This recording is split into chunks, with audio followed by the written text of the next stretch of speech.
అసెంబ్లీలో చర్చించిన మా పైన ఎలాంటి చర్యలు తీసుకోవద్దు. బా, కింద మీద పడుతున్నారండి.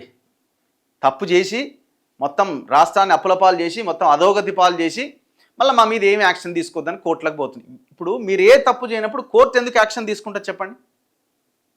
మీరు ఏ తప్పు చేయనప్పుడు, ఇప్పుడు మేడిగడ్డ కుంగడానికి మీకు సంబంధం లేదు అని మీరు అనుకుంటున్నారు కదా. మరి తప్పు చేయనప్పుడు మీరు లేని తప్పుని ఎట్లా అందులో చొప్పిస్తారు?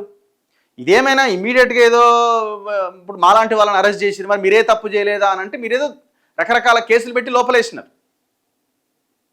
అవన్నీ కూడా ఒక భాగం. కానీ ఇది ఇక్కడ అవినీతికి సంబంధించిన కేసు కదా. ఇప్పుడు మీరు ఏ తప్పు చేయనప్పుడు అక్కడ ట్రాన్సాక్షన్స్ కానీ ఇంకోటి కానీ ఒకరికి లబ్ధి చేకూరే పరిస్థితి కానీ లేనప్పుడు ఎందుకు కేసులు పుటప్ చేస్తుంది? చాలా పెద్ద కేసు కదా. ఇది చాలా పెద్ద కేసు కదా.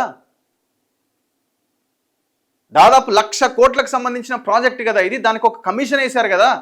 నేషనల్ డ్యామ్ సేఫ్టీ అథారిటీ ఏం చెప్పింది? 256 పేజీల కాగ్ రిపోర్ట్ ఏం చెప్పింది? స్టేట్ విజిలెన్స్ ఏం చెప్పింది?